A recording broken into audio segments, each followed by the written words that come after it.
All right, guys, after a holiday hiatus, we are so back. We're back. Finally. Finally. Yeah, we'll break it down on this episode, but we have a lot to talk about in like every promotion that's ever existed ever. But guys, tune in. My name is Jonah Morales. My name is Tiffany Lays. And together we are Cageside Chats.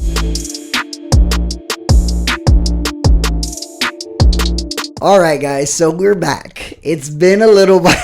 It's been a little while. Few weeks. It's been a few weeks, but we have a lot to explaining to do. Wow.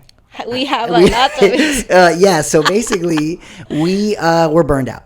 We're just being honest. Yeah, we got a little it was burned just out. a lot back to back, Yeah. a lot of travel with family and things. Yeah, because as you guys know, we are together. And when we do things together, we have family and everything, life, everything that we do is pretty much together. So we were just tired. I'm going to be honest with you. And, you know, we did just enough to kind of get us through the new year. Like, obviously, I was posting a reel. If you guys follow us, I was posting a reel on our Cageside Media page and our pictures. And we still have so much content to do. But we were just tired. Yeah. And we both kind of mutually decided to just kind of take a little bit of a step back because, you know, this year, here's our dog here, guys, Coda, making his on-air debut. But we basically realized that it's not that we don't love it because this is our life. This is my life and something that I'm the most passionate about. But it's just we needed some time, and I think I needed that kind of delay, that little break. Here we go. We got the dog on the camera, everybody. He has made his on-air debut, Coda. There we go. But if you guys are not watching the visual version, if you guys are listening to the audio version, I just kissed a 90-pound golden retriever. He's on the couch right now, keeping us company. But yeah, I think we were just tired, man. Yeah, it was definitely a lot back to back between promotion fights and traveling. My parents moving last minute. Yeah, it was a lot. Yeah, I mean, it's a blessing to have, you know, all these things. Like, we worked with 3 Dirty Boxing events, but they were all back to back to back. And then we got invited to BKB, which thank you guys for the follow on Instagram. Very, very cool. But in between all that, your parents moved. Mm-hmm. And we had to pack a car and do emergency trips and move to Central Florida. What is this dog doing? I don't know, but we're going to keep it. We're keeping this. But it was just crazy, and we just needed some time off, and we took it. So, you know, I was blessed enough that this is the first year, you know, working at Paramount full time, that they gave me some much needed time off. And, you know, I worked in news for 9 years, and I didn't really have the opportunity to spend it with you. You know, you are a teacher, so, you know, we were able to spend some time together and enjoy some cold weather, you know? Yeah, after these 2 weeks off that I have. Yeah. It's coming to an end, unfortunately, but it was definitely very, very needed. Yeah. I mean, we feel great. I mean, I feel refreshed. Yeah. And we're super duper excited for 2026. I mean, the sky's the limit, right? You know, we've got Dirty Boxing coming back with a bang in Houston. What do you think about that? I'm excited. I'm excited. Guys, call us. No, but, you know, we haven't gotten, you know, the official word yet, but that's something that we're keeping our eyes on. Yeah, definitely. I mean, we would love to work. We love to work event. Dirty Boxing 5, you know. We've had a really good repertoire with the team, you know, meeting Brian and meeting all of our friends there, Joanna, Mike Perry. Mm-hmm. Getting a chance to shoot John Jones was kind of crazy. But, you know, that's one of the months that I'm excited about. It's funny because remember when we were in the media room, they were like, I was like, you know, Rosenstruck got the like inaugural belt, and then there was no talk of a belt, and then now they've got Clark fighting for the inaugural belt, and I'm sure they're gonna announce way more, but they're stacking up the cards. I mean, it's pretty cool too because we had like the fighters, like we chat with them on social media, which is cool, but I don't know. I mean, and then obviously they've got Dirty Boxing 6 in Nashville again, which that was so sick. I love the venue. Yeah, I think that was one of their best ones. 100%. Yeah, I mean, Miami is great. Listen, we shoot this and we live in Miami for now. But, you know, I understand like the you know, I feel like I understand why some people would kind of say, "Oh, come back to Miami," but like not that the venues were nicer, but they were a little bit more dressed up, and Miami's hot, man, and some of the venues it's hard to get like proper AC with that many people. I just felt like the venue in Miami, I don't know if I don't know, because usually in Miami we dress up, but I feel like the Nashville one was more dressed up than Miami. Yeah. I think the people who were invited were obviously dressed up because it's Miami and influencers. they know. But I feel like the audience wasn't as dressed up versus Nashville. I think because it was an actual venue, not like something that they they changed it, but like it felt a little more casual in Miami rather than in Nashville where they booked this whole stadium style. Yeah. The Pinnacle is a great spot. I mean, out of all the promotions on the rise right now, it feels like Dirty Boxing is the it one right now. Yeah. And it seems like, we've gotten word that, they're going to try to do more and more and more events. And I feel like for them to book 2 back-to-back events is amazing. Yeah. Like, big shout out to our friends at Dirty Boxing, because I think that's kind of what started everything. You know what I mean? They invited us out, and then it's just kind of grown from there. But if there's anyone, let's talk about who you'd want to see. You already know my answer. Yeah. But listen. Brian Battle on that. I don't know if Clark is going to be the main event, but if there's an inaugural belt, let's just say they want to throw a second one on the line, who do you want to see at Dirty Boxing 5? Brian Battle. I think if there's anyone, I feel like he's earned it. Yeah. I mean, two back-to-back wins in like 3 months. First round knockouts, both of them. Yeah. I mean, he's got. I feel like they should. Yeah. I mean, they love using his content and his face. Right. I mean, I also understand he has the PFL as well. Yeah. So maybe they're more hesitant because of that. They know they have a limited time with him. Maybe they want something that's going to be a little bit more long term. Maybe they're working that out with the PFL. I don't know. Right. Because I know they're a little bit more lenient when it comes to their fighters fighting on different promotions versus the UFC that's like, no, you're with us, that's it. Yeah. I don't know. I get.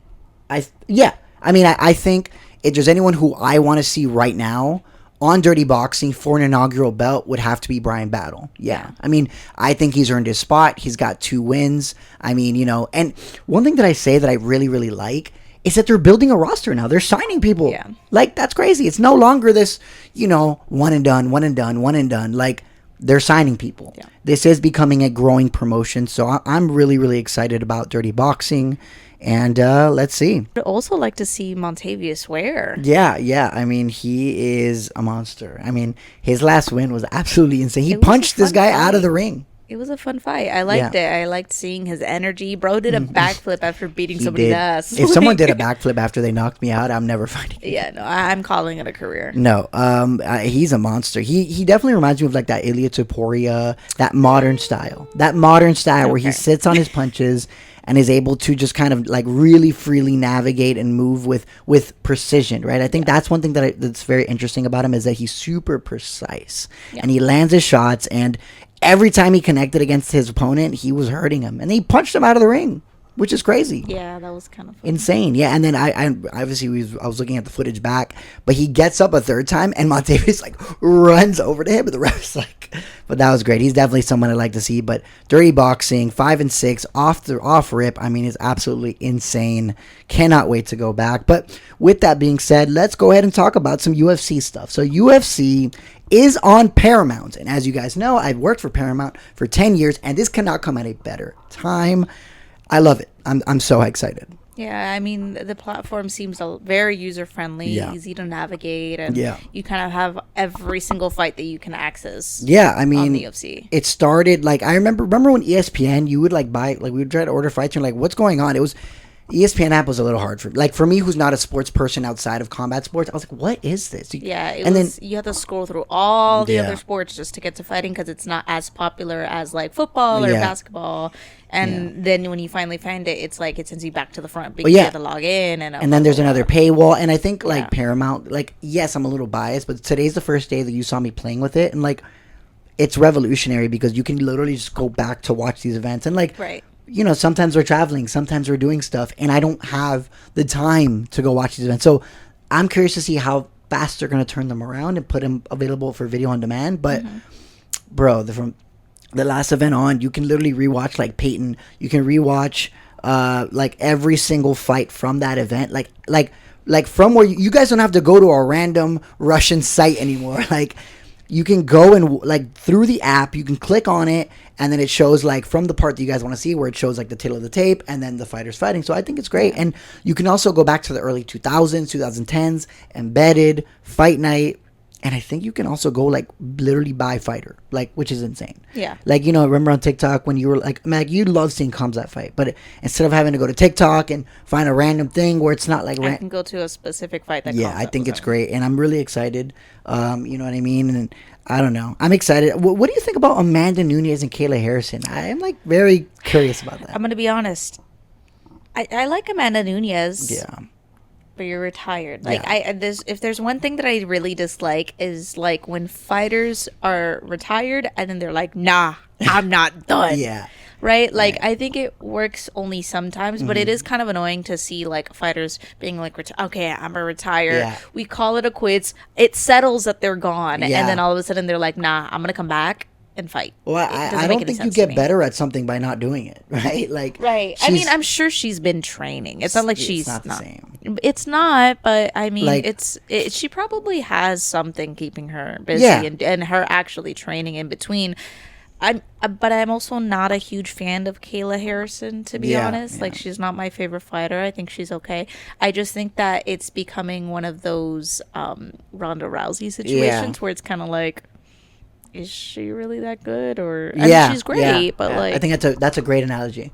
That's a great analogy. I mean, I think Ronda. I mean, I think Kayla is great. You know, she had an entire career in the PFL before, but right. I just think people are like, we need to have an American women's division like champion, and I think that's her at this point. But when we hype up fighters that aren't like, wow, it's kind of like meh. I just feel like it's hard, right? I think Kayla Harrison might retire, and we're gonna be in this weird spot where like she's already talked about the weight cut is hard. You know, she's had a whole career. How old is she? I think she's like in her late 30s. She's already talked about the weight cut is hard. I'm tired, and if she retires, like, now what? Right. Because okay, so Amanda's now active on the like. It throws everything into a bit of a conundrum. I think if Amanda wins, like, or Kayla wins and Kayla retires, now not only do we not have a champion, like we're just vacating again. It's just chaos. So I don't know. I'm like, you know, Paramount needed to do something to build this card the way they're building it. Right. So I get it, but I also want to talk to you a little bit about Justin Gaethje and Paddy the Baddy. But my opinion has changed a little bit. I think Justin Gaethje, I think Paddy the Baddy has a slight advantage over Justin Gaethje, and I'm going to tell you why. Every time we've seen Paddy fight, and you've said it, he's gotten better. But Paddy does like weird stuff that I think will favor him or completely nuke him. I didn't know this was up for discussion. I think Paddy was going to win. Yeah. I think he's going to throw like a flying triangle or do just something weird. And I think Justin Gaethje is an elite lightweight. I mean, he beats everyone in front of him. Like, I just think. Yeah, I think Justin Gaethje has a slight disadvantage, and I thought he was gonna wash him, but then, you know, seeing what Paddy did to Michael Chandler, like destroying, like I think that Paddy will beat Justin Gaethje. You know what? I think it's a similar thing with Kamzat that Paddy the Baddy is going through.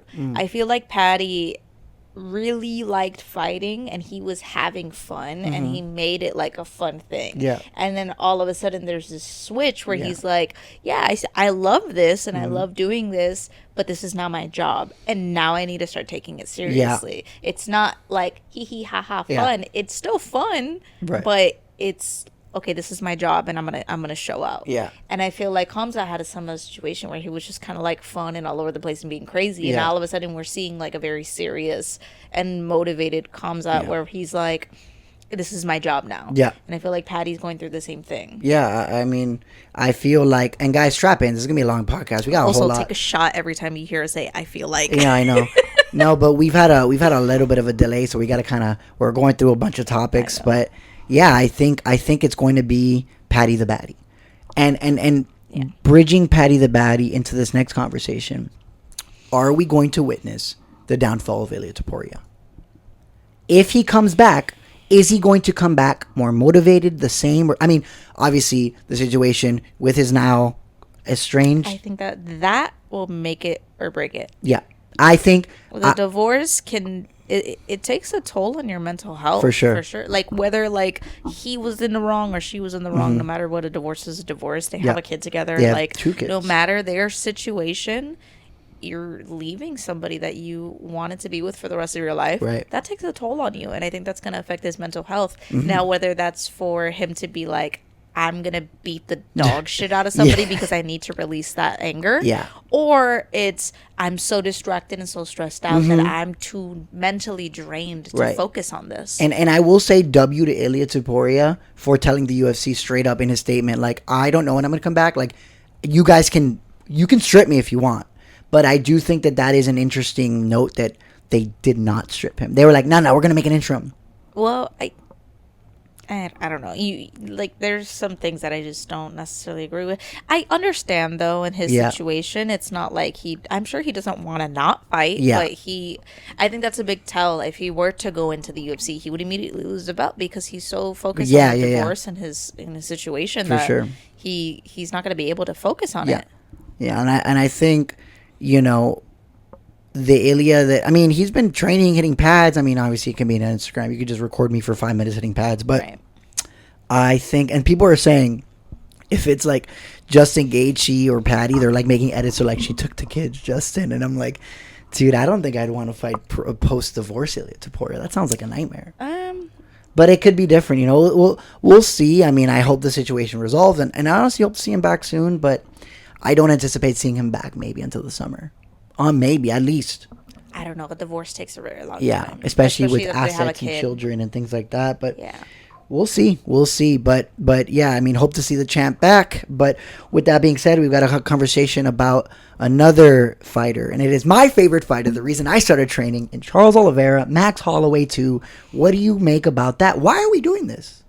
I'm going to hold your hand when I say this.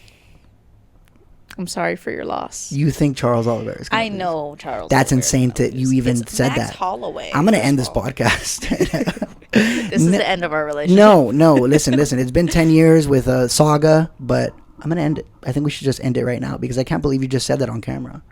You gotta stop saying we've been together for 10 years. We have not been together for 10 years. Okay, because there should be a ring on my finger. Okay, no. The saga began in 2016. We've known each other for 10 years. No, we've known each other for 12 years.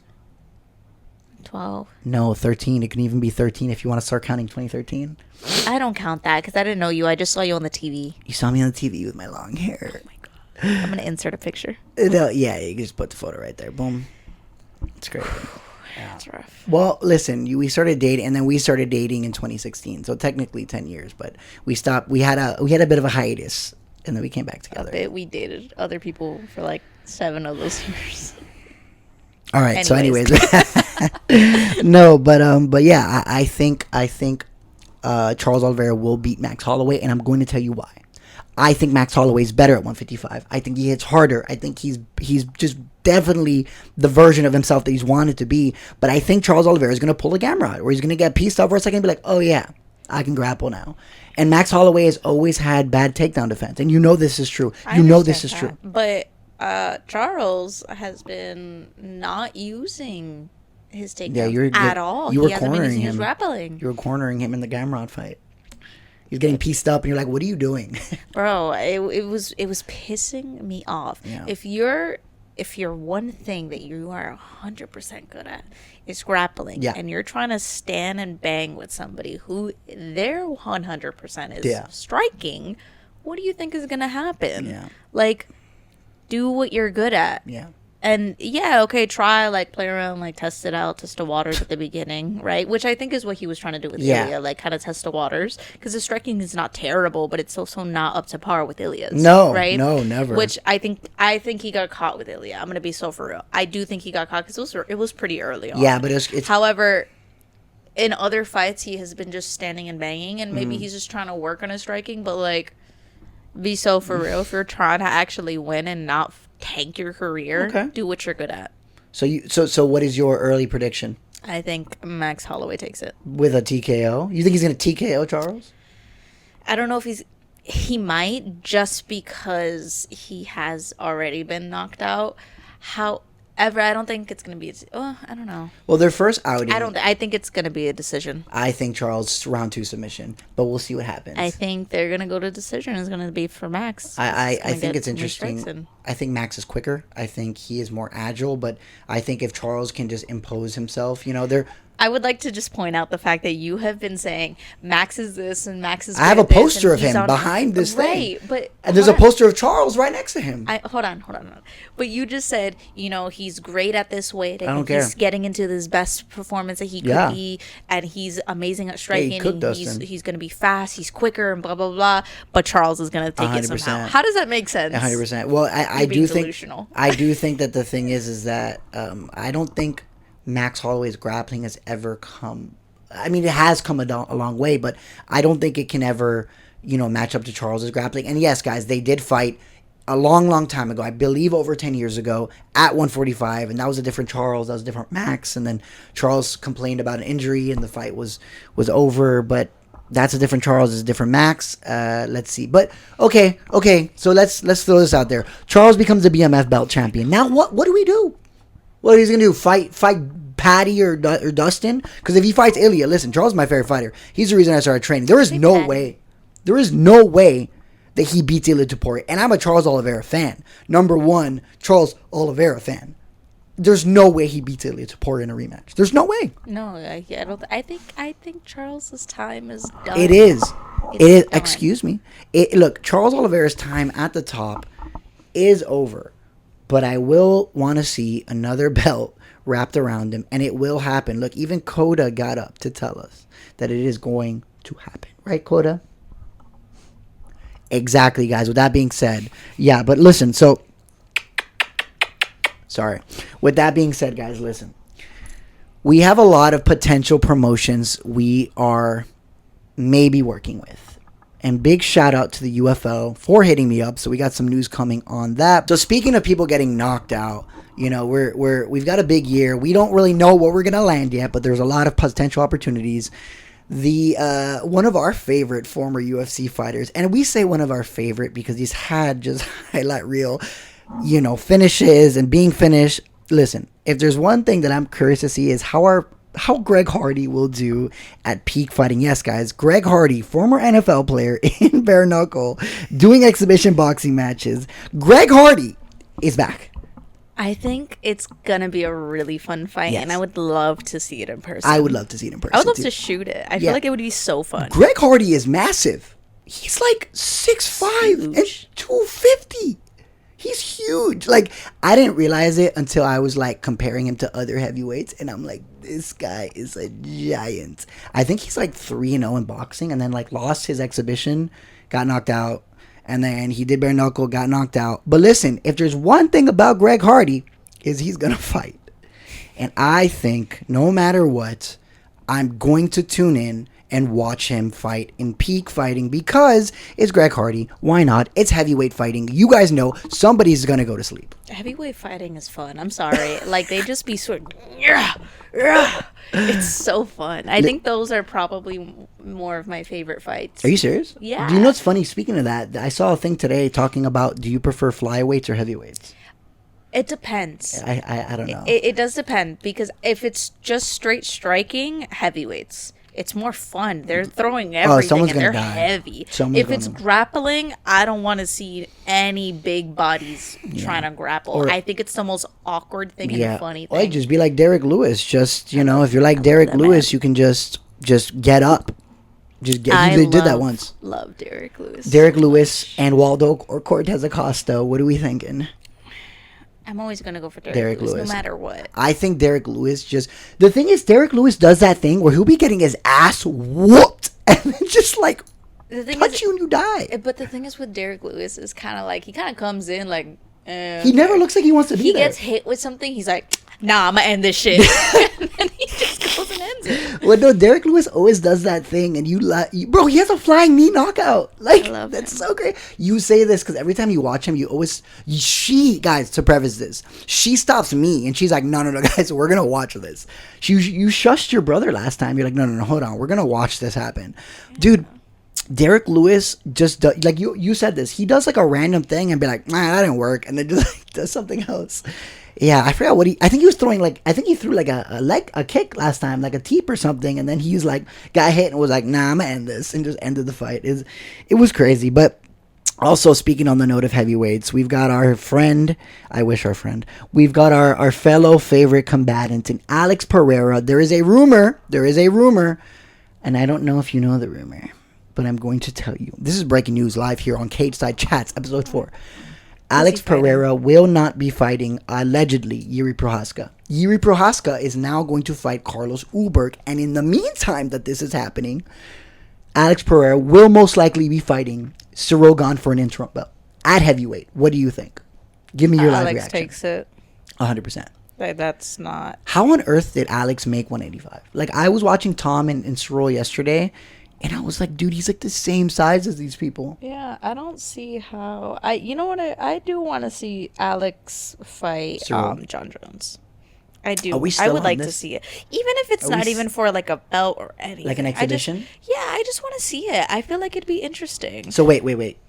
Your early take right now is that Alex versus Cyril for the interim belt. Alex takes it. Yeah, I think it's going to be in the White House card. I'm going to be honest with you. I don't know if they're going to put Alex in the White House. They should. Because he is the face of the UFC right now. Oh, 100%. But I don't know. We need to talk about... Alex has a girlfriend. And Tracy Cortez. Alex has a girlfriend, guys. Are you happy? Okay, so let me explain this. I love Alex. Do I wish it was me? Yes. I love Tracy. Do I wish it was me? Yes. I would love to be a throuple with them. Crazy. You know? It's crazy. I love my Mexican baddie. I love her down. I ship it. I ship you guys, but I also ship them. It was surprising because I didn't know that they talked to each other like that. I didn't know how. I didn't know what language they were. Spanish. Yeah, but I didn't know what was the context of, you know what I mean? I saw them when I saw Tracy post, I was like, oh cool, Tracy post, and then she commented. You guys had your comment exchange, which was really funny. I love Tracy. She literally used emojis. Yeah, straight emojis. You're like, oh my gosh, baddie, and she's like, oh my gosh. But I'm not upset. I'm excited for her, and I hope that it lasts. I like that he's with a baddie. Yeah. And I like that she also knows how to fucking fight. Well, they're training together. What made me laugh was that, I was like, I remember I went, oh, a Tracy photo. Oh, cool. Merry Christmas. And I was like, oh, that's a guy. That's Alex Pereira. It's like, what? You woke me up with the news. And you were like, it was excitement, but also disappointment. I'm happy for her. I'm happy for him. Yeah. Again, would love to be a throuple. Mm-hmm. I love you can say it again. So don't much. worry. You can say it again for the chat here. Hit me up, Tracy. No, bro. But listen, I mean, I think it's so funny.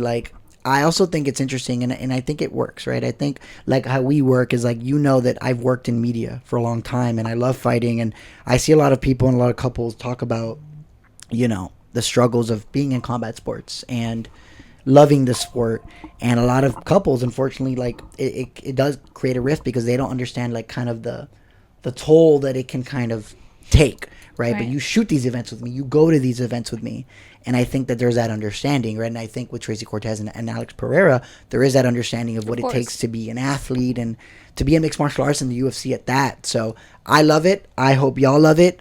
I ship them. Wishing you guys nothing but the best and blessings. And Chama and Dale. We've been all over the place, guys, because we have loved this episode. So, no, we've kind of bridged everything together. Yeah. It's been a little scattered. But before we get into the more fun stuff, Merab Dvalishvili is no longer the bantamweight champion of the world. And I wanted to talk to you about this. I'm a little upset. I'm upset about it. 100%.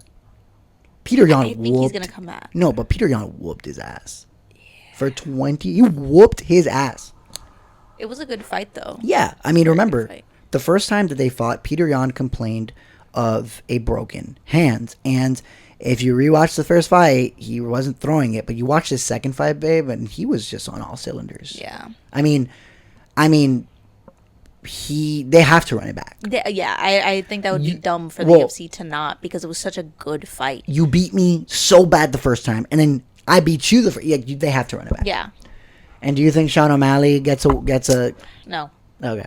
No, Well, I think Sean needs to call it a career, and I think he needs to go to streaming. Well, I think he has a good media personality. Yeah, but that's what I'm saying. He's good on camera. camera. Like he fits so well in the streaming community that I think he just needs to like put on a podcast and stream some video games and he stuff. He had a podcast before with Tim Welsh, but when his career started getting a little rocky, bye Coda. When his career started getting a little bit rocky, it seemed like that friendship kind of, I don't know. I just, you can tell when someone doesn't really love fighting the same way because they don't have to. And listen, congratulations to Sean O'Malley and his beautiful family with his wife.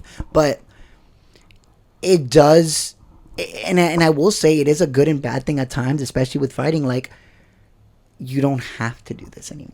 Right. You know what I mean? Well, I think the motivation changes. I think he beat the game. And he did beat the game. He got the belt, and he lost the belt, and that's fighting Chito Vera like that in Miami, the knee to the jaw that was heard around the world, like, you beat the game, dude. Yeah. You 100% of the game. I think he can kind of capitalize off of being a UFC fighter, but, like, call it maybe, like, maybe do like influencer, like start an influencer thing. I think you know what he would be really good at if he started his own promotion and focused on the influencer boxing, but instead of boxing, do MMA. Yeah. There is no influencer MMA that I'm aware of. Yeah, but I think a lot of influencers just wouldn't do MMA for the brutality. That's why they all do boxing. It's brutal no matter what, but I think like it'll showcase a lot more fighting, and it's coming from a more reputable source for fighting rather than, respectfully, Jake Paul. Yeah, I mean. Well, funny that you say that because Jake Paul just fought Anthony Joshua. And we got to talk about it. We got to talk about it. No, we have to, babe. We're giving them a recap. And this is part of the recap, for better or for worse. And I had a thought about this. Obviously, guys, we know Anthony Joshua smoked Jake Paul in Miami in front of everybody. We all saw it live. Rewatching it now, Anthony Joshua's never been that kind of person to finish fights early. So Anthony Joshua's never been the kind of guy to knock you out in the first round, unless for some reason you're Francis Ngannou. But rewatching it, he's never been like I'm gonna get you out in the first round. Like, he always has like stalked his opponents. And I did feel like when he finally got hit clean by Jake Paul, I don't know if you saw that he like was like, oh, I could take this, and then knocked him out. But I don't know. You know my theory, babe. We have the same theory, and that is simply, hold on, guys. We got a visitor here. Thank you, Coda. My theory is that there was a clause in the contract, babe. I think he said, okay, bro, you can't knock me out for the first 4 rounds, and after that you can box me. And I also think that he got a read on Jake and just knocked him out bad. You could see it. Remember the replay? He's like, oh! Yeah. I really do not enjoy influencer boxing like that. It's not my thing. I think... like, I'd rather watch actual professional fighters rather than a YouTuber. Yeah, no disrespect to the YouTubers. I'm sure they put in the work, like, to get that fight done. But it's different versus somebody who's been in the game and has worked their way up. You know, it's more so like, and I get it, like, money. Yeah. You know, you're getting paid a lot. Shit, I would too for a check, you know? But I just don't, I'm not really into it like that. Now, I was forced to watch the Jake Paul fight. Yeah, because you really wanted to see it. I did. Because it was. And you know what? I will say, as somebody who doesn't really like boxing and doesn't like influencer boxing, I was watching it, and I kind of was like trying not to.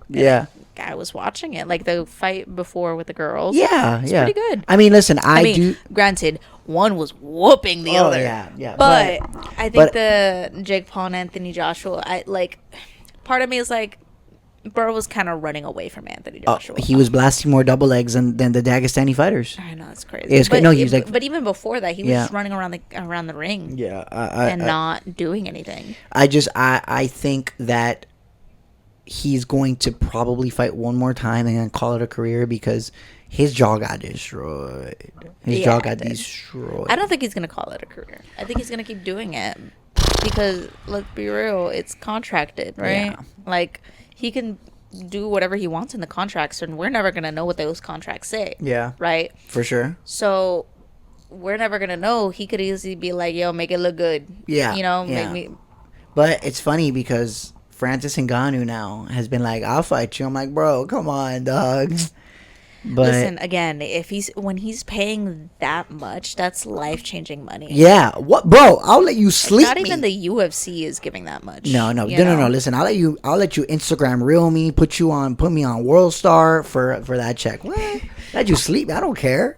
I don't care, bro. But you know what I mean? 100%. I'll fly out of the ring WWE style. Like, I don't care. Like, but I don't know. I think it's interesting. But I want to talk to you about, another thing here because there's a lot. I'm sorry. I'm just trying to cover all the ground that we miss here. Real American Freestyle Wrestling is now becoming a bigger thing. Henry Cejudo is now going to grapple Uriah Faber. Obviously, Armin Sarukian is on it. We've got like Luke Rockhold, Kobe Covington. What is your opinion on fighters? Yoel Romero is now wrestling Bo Nickel.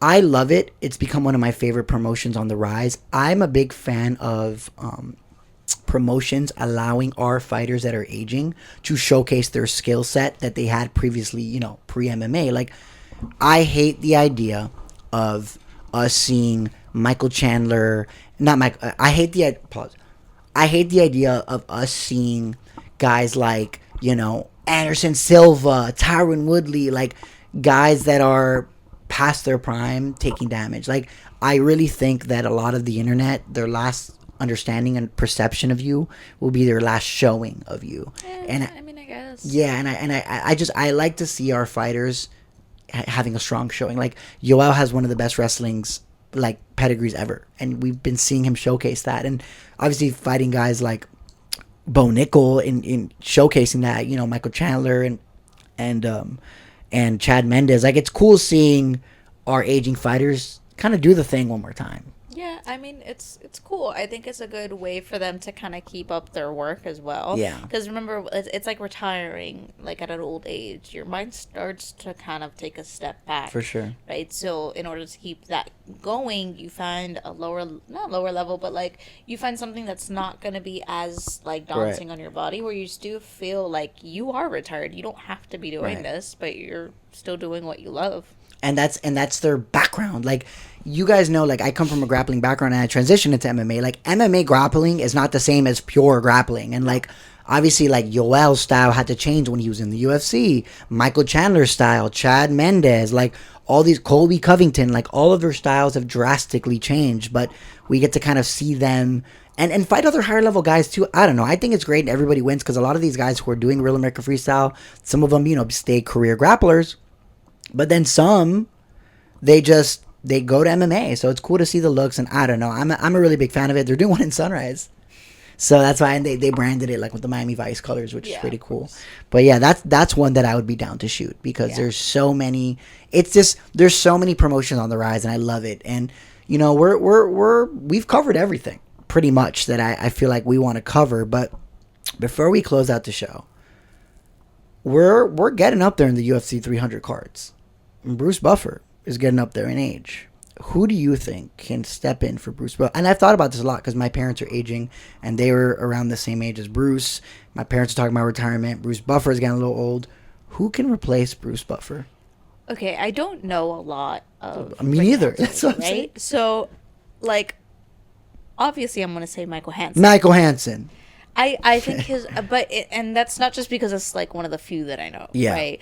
But I think his voice is very similar cadence, but still sounds like his own. Yeah.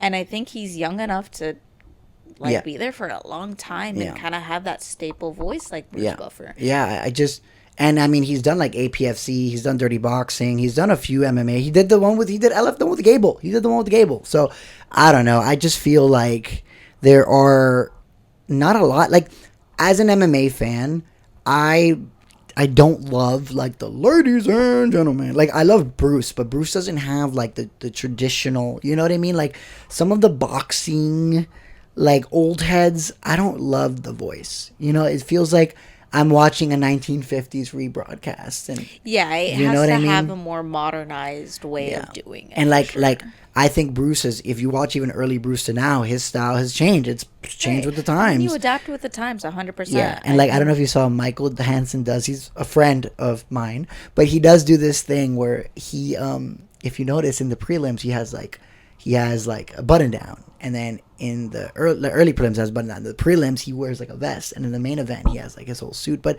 there's certain and Bruce Buffer changes out his stuff too. I don't know. It's become a conversation for some reason on Reddit. Like ever since the new year started, everyone's immediately like, Bruce is gonna retire. Well, because I think a lot of like we're having such random deaths. Yeah. And not to like put that out there, right? Yeah. Because I don't think Bruce Buffer is gonna die or anything. But like, yeah, I just think that we've been getting like, oh my god, I can't believe that happened, bro. Anthony Joshua almost died. Yeah. You know, like rest in peace to his trainer and his coach. Yeah. But we're getting a lot of random people who it's not even on our radar that's passing away. Yeah. Before we end the show, we are going to do a segment that we have been really, really excited about. All right. You're in a bar fight. You've got 3 fighters, and you can choose any 3 fighters. Who are you going to immediately call in? Hit me. Don't hit me, but hit me. Okay. My 3, and you know what? I wrote one down. I have 3, but I have an alternative that I might want to change. I'm going to tell you my original. Okay, give me your lineup, and then I'm going to give you the one that I want to change. All right. So here's a preface. You're at a bar. You're chilling. You're doing your thing. Drinks are flowing. A guy bumps into you. I'm not there to protect you, obviously, in this situation. No, you're at a bar. A guy bumps into you. Boom, and you've got your 3 friends surrounding you, and they all turn back to protect you. Who are those 3 fighters? Mike Perry. 100%. Mike Perry. 100%. Bro, he brawls. Yeah, 100% Mike Perry. Okay. Kamzat. 100%? Okay. Think about it. He's going to turn around and give you that look. Yeah, but you think Kamzat, you can double like one guy. 2, you can maybe do 2 at the same time. I think Kamzat's striking is better than the average person. Okay, for sure. Okay, Mike Perry, Kamzat. Okay. And then I had Connor written down, and the reason that I chose Connor was because he's already been in bar fights. He's undefeated. He's undefeated in bar fights. Yeah. But I'm gonna change mine. Okay. To Tracy Cortez. Now, hear me out. Okay. She's a baddie, so she's gonna be a fun time at a bar. Yeah. Right? We're gonna be taking shots. And Instagram, boom, boom, boom. She's gonna be facing away. She's gonna turn around with her lashes down. All she has to do is flex her muscles a little bit, and it's like, whoa, what the fuck? I feel like she'll knock a bitch out. Yeah. Or man. Yeah, she definitely fights men. 100%. If she's dating Alex Pereira now, she definitely fights men. Okay. Listen, solid list. You? And also Tracy's the kind of girl, and also if we're in a bar in Miami, she'll be hitting you with the high level Spanish. She'll cuss somebody out in Spanish too. Yeah. Anyways, listen. So I'm Puerto Rican, I can say that. But listen. So here we go. Listen. Here's my list. If I was in a bar fight and I'm chilling with my boys, and someone taps me on the shoulder, talking about, "Hey, you got to get out of here, emo young man." Okay. I'm gonna turn around. And my 3 fighters are going to have to be Mike Perry 100%. He was my number 1. You can't take mine. He was my number 1. We had this conversation. We did. It was Mike Perry. I'm doubling down on Mike Perry. I said that I was holding on to Mike Perry. You're holding on to Mike Perry? You can't have Mike Perry. I have Mike Perry. Okay. It's a bachelorette and a bachelor's party. Mike Perry is with me. Okay. Well, for some reason, he's with you. Okay. Yes. Okay, listen. So my 3 are going to have to be, number 1 is going to be Brian Battle. Because he's already defended our honor once in person. So it's going to have to be my 3 picks in a bar fight will be Brian the Butcher Battle. He has defended us once already. To be fair, I was going to step in, but Brian said, I got it. He talked to this dude and the guy ran away. I don't know what he said. We don't know what he said. No, because know. My back was turned to you and a guy was approaching you and I was like, oh, boyfriend mode. Let me go. Brian's like, no, I got it. Hold on, bro. Said something and the guy came back at a later bar in a different outfit. Don't know what Brian said to scare this man, but number 1 would be Brian Battle. Number 2 would have to be John Jones. And the reason that I say John Jones is because, like DC said on the podcast, John Jones is really good at fighting you. He's good at fighting you.